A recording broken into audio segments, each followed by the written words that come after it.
ओम नमः शिवाय। हरे कृष्णा, राधे राधे। आइए शुरू करते हैं फाल्गुन मास महात्म्य के दूसरे अध्याय की कथा। पहले अध्याय में हमने जाना चंचुला की कहानी। अब हम सुनते हैं शिव पुराण के श्रवण की विधि तथा श्रोताओं के पालन करने योग्य नियमों का वर्णन। शौनक जी कहते हैं, महाप्राज्ञ व्यास शिष्य सूत जी, आपको नमस्कार है। आप धन्य हैं, शिव भक्तों में श्रेष्ठ हैं। आपके महान गुण वर्णन करने योग्य हैं। अब आप कल्याणमय शिव पुराण के श्रवण की विधि बतलाइए, जिससे सभी श्रोताओं को संपूर्ण उत्तम फल की प्राप्ति हो सके। सुत जी ने कहा, मुने शौनक, अब मैं तुम्हें संपूर्ण फल की प्राप्ति के लिए शिव पुराण के श्रवण की विधि बता रहा हूँ। पहले किसी ज्योतिषी को बुलाकर दान मान से संतुष्ट करके अपने सहयोगी लोगों के साथ बैठकर बिना किसी विघ्न बाधा के कथा की समाप्ति होने के उद्देश्य से शुद्ध मुहूर्त का अनुसंधान कराएं और प्रयत्नपूर्वक देश देश में स्थान स्थान पर यह संदेश भेजें कि हमारे यहाँ शिव पुराण की कथा होने वाली है। अपने कल्याण की इच्छा रखने वाले लोगों को उसे सुनने के लिए अवश्य पधारना चाहिए। कुछ लोग भगवान श्री हरि की कथा से बहुत दूर पड़ गए हैं। कितने ही स्त्री शूद्र आदि भगवान शंकर के कथा कीर्तन से वंचित रहते हैं। उन सबको भी सूचना हो जाए, ऐसा प्रबंध करना चाहिए। देश देश में जो भगवान शिव के भक्त हो तथा शिव कथा के कीर्तन तथा श्रवण के लिए उत्सुक हो, उन सबको आदरपूर्वक बुलवाना चाहिए और आए हुए लोगों को सब प्रकार से आदर सत्कार करना चाहिए। शिव मंदिर में, तीर्थ में, वन प्रांत में अथवा घर में शिव पुराण की कथा सुनने के लिए उत्तम स्थान का निर्माण करना चाहिए।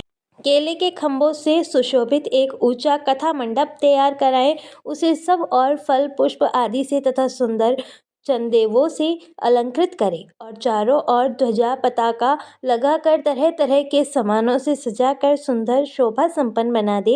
भगवान शिव के प्रति सब प्रकार से उत्तम भक्ति करनी चाहिए। यही सब तरह से आनंद का विधान करने वाली है। परमात्मा भगवान शंकर के लिए दिव्य आसन का निर्माण करना चाहिए तथा कथावाचक के लिए भी एक ऐसा दिव्य आसन बनाना चाहिए जो उनके लिए सुखद हो सके। मुने, नियम पूर्वक कथा सुनने वाले श्रोताओं के लिए भी यथा योग्य सुंदर स्थानों की व्यवस्था करनी चाहिए। अन्य लोगों के लिए साधारण स्थान ही रखने चाहिए। जिसके मुख से निकली हुई वाणी देहधारियों के लिए कामधेनु के समान अभिष्ट फल देने वाली होती है, उस पुराण वेता विद्वान वक्ता के प्रति तुच्छ बुद्धि कभी नहीं करनी चाहिए। संसार में जन्म तथा गुणों के कारण बहुत से गुरु होते हैं, परंतु उन सब में पुराणों का ज्ञाता विद्वान ही परम गुरु माना गया है। पुराण वेता पवित्र, दक्ष, शांत, ईर्ष्या पर विजय करने वाला, साधु और दयालु होना चाहिए। ऐसा प्रवचन कुशल विद्वान इस पुण्यमयी कथा को कहे। सूर्योदय से आरंभ करके 3:30 पहर तक उत्तम बुद्धि वाले विद्वान पुरुष को शिव पुराण की कथा सम्यक रीति से बाँचनी चाहिए। मध्याह्न काल में 2 घड़ी तक कथा बंद रखनी चाहिए, जिससे कथा कीर्तन से अवकाश पाकर लोग मल मूत्र का त्याग कर सके। कथा प्रारंभ के दिन से 1 दिन पहले व्रत ग्रहण करने के लिए वक्ता को क्षीर करा लेना चाहिए। जिन दिनों कथा हो रही हो उन दिनों प्रयत्नपूर्वक प्रातःकाल का सारा नित्य कर्म संक्षेप से ही कर लेना चाहिए। वक्ता के पास उसकी सहायता के लिए एक दूसरा वैसा ही विद्वान स्थापित करना चाहिए। वह भी सब प्रकार के संशयों को निवृत्त करने में समर्थ और लोगों को समझाने में कुशल हो। कथा में आने वाले विघ्नों की निवृत्ति के लिए गणेश जी का पूजन करे। कथा के स्वामी भगवान शिव की तथा विशेषतः शिव पुराण की पुस्तक की भक्तिभाव से पूजा करे। तत्पश्चात उत्तम बुद्धि वाला श्रोता तन मन से शुद्ध एवं प्रसन्नचित्त हो आदर पूर्वक शिव पुराण की कथा सुने। जो वक्ता और श्रोता अनेक प्रकार के कर्मों में भटक रहे हैं, काम के 6 विकारों से युक्त हो, स्त्री में आसक्ति रखते हो और पाखंडपूर्ण बातें कहते हो, वे पुण्य के भागी नहीं होते। जो लौकिक चिंता तथा धन, ग्रह एवं पुत्र आदि की चिंता को छोड़कर कथा में मन लगाए रहते हैं, उन शुद्ध बुद्धि पुरुषों को उत्तम फल की प्राप्ति होती है। जो श्रोता श्रद्धा और भक्ति से युक्त होते हैं, दूसरे कर्मों में मन नहीं लगाते और मौन, पवित्र एवं उद्वेग शून्य होते हैं, वे ही पुण्य के भागी होते हैं। सूत जी बोले, शौनक, अब शिव पुराण सुनने का व्रत लेने वाले पुरुषों के लिए जो नियम है उन्हें भक्ति पूर्वक सुनो।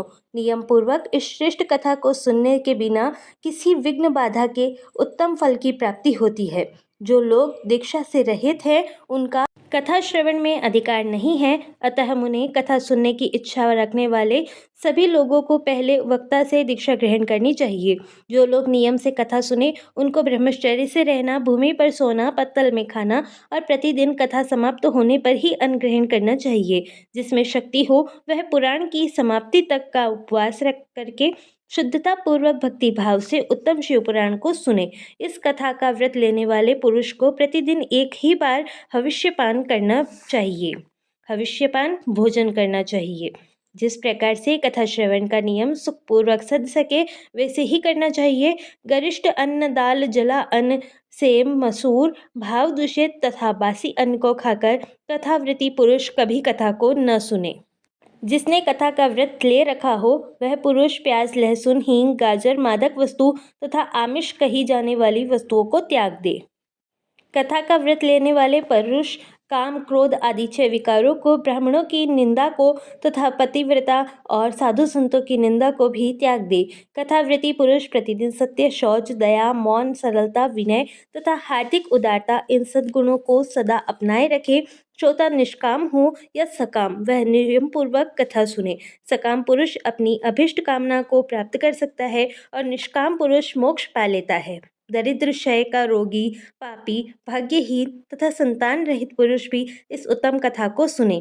काकबंधया आदि जो 7 प्रकार की दुष्टा स्त्रियां हैं वे तथा जिनका गर्भ गिर जाता हो वह, इन सभी को शिव पुराण की उत्तम कथा सुननी चाहिए। मुने, स्त्री हो या पुरुष, सबको यत्न पूर्वक विधि विधान से शिव पुराण की यह उत्तम कथा सुननी चाहिए। महर्षि, इस तरह शिव पुराण की कथा के पाठ एवं श्रवण संबंधी यज्ञोत्सव की समाप्ति होने पर श्रोताओं को भक्ति एवं प्रयत्न पूर्वक भगवान शिव की पूजा की भांति पुराण पुस्तक की भी पूजा करनी चाहिए। तदंतर विधि पूर्वक वक्ता का भी पूजन करना आवश्यक है।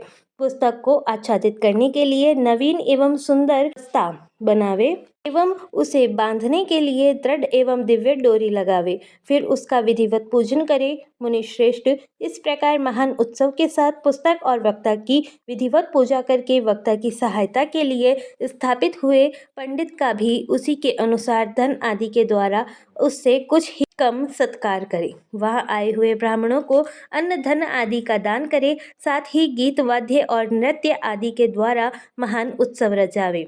मुने, यदि श्रोता विरक्त हो तो उसके लिए कथा समाप्ति के दिन विशेष रूप से उस गीता का पाठ करना चाहिए जिसे श्री रामचंद्र जी के पति भगवान शिव ने कहा था।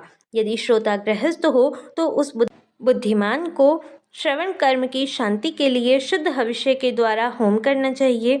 मुने, रुद्र संहिता के प्रत्येक श्लोक द्वारा होम करना उचित है अथवा गायत्री मंत्र से होम करना चाहिए, क्योंकि वास्तव में यह पुराण गायत्रीमय ही है। अथवा शिव पंचाक्षर मूल मंत्र से हवन करना उचित है। होम करने की शक्ति न हो तो विद्वान पुरुष यथाशक्ति हवनीय हविष्य का ब्राह्मण को दान करे। न्यूनातिरिक्तारूप दोष की शांति के लिए भक्तिपूर्वक शिव सहस्त्रनाम का पाठ अवश्य श्रवण करे। इससे सब कुछ सफल होता है, इसमें संशय नहीं है, क्योंकि तीनों लोकों में उससे बढ़कर कोई वस्तु नहीं है। कथा श्रवण संबंधी व्रत की पूर्णता की सिद्धि के लिए 11 ब्राह्मणों को मधु मिश्रित खीर भोजन कराएं और उन्हें दक्षिणा दे। मुने, यदि शक्ति हो तो 3 तोले सोने का एक सुंदर सिंहासन बनवाएं और उस पर उत्तम अक्षरों में लिखी अथवा लिखाई हुई शिव पुराण की पोथी विधि पूर्वक स्थापित करें। तत्पश्चात पुरुष उसकी आवाहन आदि विविध उपचारों से पूजा करके दक्षिणा चढ़ाए। फिर जितेंद्रिय आचार्य का वस्त्र, आभूषण एवं गंध आदि से पूजन करके दक्षिणा सहित वह पुस्तक उन्हें समर्पित कर दे। उत्तम बुद्धि वाला श्रोता इस प्रकार भगवान शिव के संतोष के लिए पुस्तक का दान करे। शौनक, इस पुराण के उस दान के प्रभाव से भगवान शिव का अनुग्रह पाकर पुरुष भवबंधन से मुक्त हो जाता है। इस तरह विधि विधान का पालन करने पर श्री संपन्न शिव पुराण संपूर्ण फल को देने वाला तथा भोग और मोक्ष का दाता होता है। मुने, शिव पुराण का वह सारा महात्म्य जो संपूर्ण अभिष्ट को देने वाला है मैंने तुम्हें कह सुनाया। अब और क्या सुनना चाहते हो? श्रीमान, शिव पुराण समस्त पुराणों के भाल का तिलक माना गया है। यह भगवान शिव को अत्यंत प्रिय, रमणीय तथा भव रोग का निवारक करने वाला है। जो सदा भगवान शिव का ध्यान करते हैं, जिनकी वाणी शिव के गुणों की स्तुति करती है और जिनके दोनों कान उनकी कथा सुनते हैं, इस जीव जगत में उन्हीं का जन्म लेना सफल है। वे निश्चय ही संसार सागर से पार हो जाते हैं। भिन्न भिन्न प्रकार के समस्त गुण जिनके सच्चिदानंदमय स्वरूप का कभी स्पर्श नहीं करते, जो अपनी महिमा से जगत के बाहर और भीतर भासमान हैं, तथा जो मन के बाहर और भीतर वाणी एवं मनोवृत्ति रूप में प्रकाशित होते हैं, उन अनंत आनंद रूप परम शिव की मैं शरण लेता हूँ। ये थी आज की वीडियो।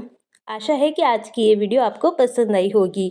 आने वाली वीडियो में श्री शिव महापुराण की विधेश्वर संहिता का वर्णन सुनेंगे। अगर वीडियो आपको अच्छी लगी हो तो इसे लाइक ज़रूर कीजिएगा और आने वाली वीडियो को भी ज़रूर सुनिएगा।